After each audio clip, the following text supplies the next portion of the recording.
Heidi by Johanna Spyri. Read aloud by Samantha Dunn. Chapter 19. Heidi teaches obstinate Peter. Peter arrived punctually at school the following day. He had brought his dinner with him, for all the children who lived at a distance regularly seated themselves at midday on the tables, and resting their feet firmly on the benches, spread out their meal on their knees, and so ate their dinner, while those living in Dorfley went home for theirs. Till 1 o'clock they might all do as they liked, and then school began again. As soon as Peter finished his lessons, he went over to Uncle's to see Heidi. When he walked into the large room at Uncle's today, Heidi immediately rushed forward and took hold of him and said, "I've thought of something, Peter." "What is it?" he asked. "You must learn to read," she informed him. "I have learned," was the answer. "Well, yes, but I mean so that you can really make use of it," continued Heidi eagerly. "I never shall," was the prompt reply. "Nobody believes that you cannot learn. Nor I either now," said Heidi in a very decided tone of voice. "Grandmama in Frankfurt said long ago that it was not true, and she told me not to believe you." Peter looked rather taken aback at this piece of intelligence. "I will soon teach you to read, for I know how," continued Heidi. "You must learn at once, and then you can read 1 or 2 hymns every day to grandmother." "Oh, I don't care about that," he grumbled in reply. This hard-hearted way of refusing to agree to what was right and kind, and to what Heidi had so much at heart, aroused her anger. With flashing eyes, she stood facing the boy and said threateningly, "If you won't learn as I want you to, I will tell you what will happen.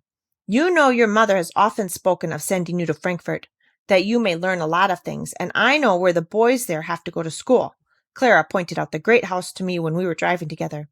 And they don't only go when they are boys, but have more lessons still when they are grown men. I have seen them myself, and you mustn't think that they have only one kind of teacher like we have. There are ever so many of them, all in the school at the same time, and they are all dressed in black, as if they were going to church, and have black hats on their heads as high as that." And Heidi held out her hand to show their height from the floor. Peter felt a cold shudder run down his back. "And you will have to go in among all those gentlemen," continued Heidi with increasing animation. "And when it comes to your turn, you won't be able to read and will make mistakes in your spelling. Then you'll see how they'll make fun of you, even worse than Tinette. And you ought to have seen what she was like when she was scornful." "Well, I'll learn then," said Peter, half sorrowfully and half angrily. Heidi was instantly mollified. "Well, that's right.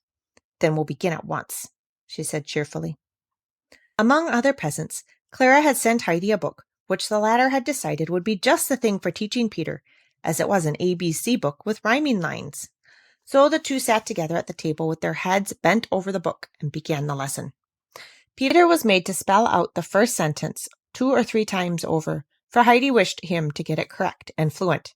At last she said, "You don't seem able to get it right, but I will read it aloud to you once. When you know what it ought to be, you will find it easier." And she read out, "ABC must be learnt today, or the judge will call you up to pay." "I shan't go," said Peter obstinately. "Go where?" asked Heidi. "Before the judge," he answered. "Well, then make haste and learn these 3 letters, and you won't have to go." Peter went at his task again and repeated the 3 letters so many times and with such determination that she said at last, "You must know these 3 now." Seeing what an effect the first 2 lines of verse had had upon him, she thought she would prepare the ground a little for the following lessons. "Wait, and I will read you some of the next sentences," she continued. "Then you will see what else there is to expect." And she began again in a clear, slow voice. "D, E, F, G must run with ease, or something will follow that does not please. Should H, I, J, K be now forgot, disgrace is yours upon the spot. And then L, M must follow at once, or punished you will be for a sorry dunce. If you knew what next awaited you, you'd haste to learn N, O, P, Q. Now R, S, T be quick about, or worse will follow, there's little doubt." Heidi paused, for Peter was so quiet that she looked to see what he was doing. These many secret threats and hints of dreadful punishments had so affected him that he sat as if petrified and stared at Heidi with horror-stricken eyes. Her kind heart was moved at once, and she said, wishing to reassure him, "Well, you need not be afraid, Peter. Well, come here to me every evening, and if you learn as you have today, you will at least know all your letters. And the other things won't come, but you must come regularly, not only now and then as you do to school. Even if it snows, it won't hurt you." He promised, and the lesson being finished for this day, he now went home. Peter obeyed Heidi's instructions punctually, and every evening went diligently to work to learn the letters, taking the sentences thoroughly to heart. The grandfather was frequently in the room smoking his pipe comfortably while the lesson was going on, and his face twitched occasionally, as if he was overtaken with a sudden fit of merriment. Peter was often invited to stay to supper after the great exertion he had gone through, which richly compensated him for the anguish of mind he had suffered with the sentence for the day. So the winter went by, and Peter really made progress with his letters, but he went through a terrible fight each day with the sentences. He had got at last to U. Heidi read out, "And if you put the U for V, you'll go where you would not like to be." Peter growled, "Yes, but I shan't go." But he was very diligent that day, as if under the impression that someone would seize him suddenly by the collar and drag him where he would rather not go. The next evening Heidi read, "If you falter at W, worst of all, look at the stick against the wall." Peter looked at the wall and said scornfully, "There isn't one." "Yes, but do you know what Grandfather has in his box?" asked Heidi. "A stick as thick almost as your arm, and if he took that out, well, you might well say, 'Look at the stick on the wall.'" Peter knew that thick hazel stick, and immediately bent his head over the W and struggled to master it. Another day the lines ran, "Then comes the X for you to say, or be sure you'll get no food today." Peter looked towards the cupboard where the bread and cheese were kept and said crossly, "I never said that I shouldn't forget the X." "Well, that's all right. If you don't forget it, we can go on to learn the next, and then you will only have one more," replied Heidi, anxious to encourage him. Peter did not quite understand, but when Heidi went on and read, "And should you make a stop at Y, they'll point at you and cry, 'Fie, fie!'" All the gentlemen in Frankfurt with the tall black hats on their heads and scorn and mockery in their faces rose up before his mind's eye, and he threw himself with energy on the Y, not letting it go till at last he knew it so thoroughly that he should see what it was like even when he shut his eyes. He arrived on the following day in a somewhat lofty frame of mind, for there was now only one letter to struggle over, and when Heidi began the lesson with reading aloud, "Make haste with Z. If you're too slow, off to the Hottentots you'll go,"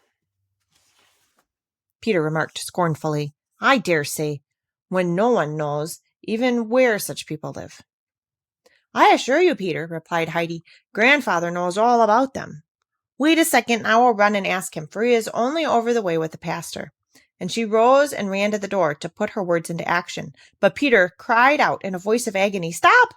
for he already saw himself being carried off by Almuncle and the pastor and sent straight away to the Hottentots, since as yet he did not know his last letter. His cry of fear brought Heidi back. "What's the matter?" she asked in astonishment. "Nothing. Come back. I'm going to learn my letter," he said, stammering with fear. Heidi, however, herself, wished to know where the Hottentots lived, and persisted that she should ask her grandfather. But she gave in at last to Peter's despairing entreaties. She insisted on his doing something in return, and so not only had he to repeat his Z until it was so fixed in his memory that he could never forget it again, but she began teaching him to spell, and Peter really made a good start that evening. So it went on from day to day. The frost had gone, and the snow was soft again, and moreover fresh snow continually fell, so that it was quite 3 weeks before Heidi could go to the grandmother again. So much the more eagerly did she pursue her teaching, so that Peter might compensate for her absence by reading hymns to the old woman. One evening he walked in home after leaving Heidi, and as he entered he said, "I can do it now." "Do what, Peter?" asked his mother. "Read," he answered. "Do you really mean it? Did you hear that, grandmother?" she called out. The grandmother had heard, and was already wondering how such a thing could have come to pass. "I must read one of the hymns now. Heidi told me to," he went on to inform them. His mother hastily brought the book, and the grandmother lay in joyful expectation, for it was so long since she had heard the good words. Peter sat down to the table and began to read. His mother sat beside him, listening with surprise and exclaiming at the close of each verse, "Who would have thought it possible?" The grandmother did not speak, though she followed the words he read with strained attention. It happened on the day following this that there was a reading lesson in Peter's class. When it came to his turn, the teacher said, "Oh, we must pass over Peter as usual, or will you try again once more? I will not say to read, but to stammer through a sentence." Peter took the book and read off 3 lines without the slightest hesitation. The teacher put down his book and stared at Peter as at some out-of-the-way and marvelous thing unseen before. At last he spoke. "Peter, some miracle has been performed upon you. Have I been striving with unheard-of patience to teach you, and you not hitherto been able to say your letters even? And now, just as I had made up my mind not to waste any more trouble upon you, you suddenly are able to read a whole sentence properly and distinctly. How has such a miracle come to pass in our days?" "It was Heidi," answered Peter. The teacher looked in astonishment towards Heidi, who was sitting innocently on her bench, with no appearance of anything supernatural about her. He continued, "I have noticed a change in you altogether, Peter. Whereas formerly you often missed coming to school for a week, or even weeks at a time, you have lately not stayed away a single day. Who has wrought this change for good in you?" "It was Uncle," answered Peter. With increasing surprise, the teacher looked from Peter to Heidi and back again to Peter. "We will try once more," he said cautiously, and Peter had again to show off his accomplishment by reading another 3 lines. There was no mistake about it. Peter could read. As soon as school was over, the teacher went over to the pastor to tell him this piece of news and to inform him of the happy result of Heidi's and the grandfather's combined efforts. Every evening, Peter read one hymn aloud. So far he obeyed Heidi. Nothing would induce him to read a second, and indeed the grandmother never asked for it. His mother, Brigida, could not get over her surprise at her son's attainment, and when the reader was in bed, would often express her pleasure at it. Now he has learnt to read, there is no knowing what may be made of him yet. On one of those occasions, the grandmother answered, "Yes, it is good for him to have learnt something, but I shall indeed be thankful when spring is here again and Heidi can come. Well, they are not like the same hymns when Peter reads them. So many words seem missing, and I try to think what they ought to be, and then I lose the sense. And so the hymns do not come home to my heart as when Heidi reads them." The truth was that Peter arranged to make his reading as little troublesome for himself as possible. When he came upon a word he thought was too long or difficult in any other way, he left it out, for he decided that a word or 2 less in a verse, where there were so many of them, could make no difference to his grandmother. And so it came about that most of the principal words were missing in the hymns that Peter read aloud.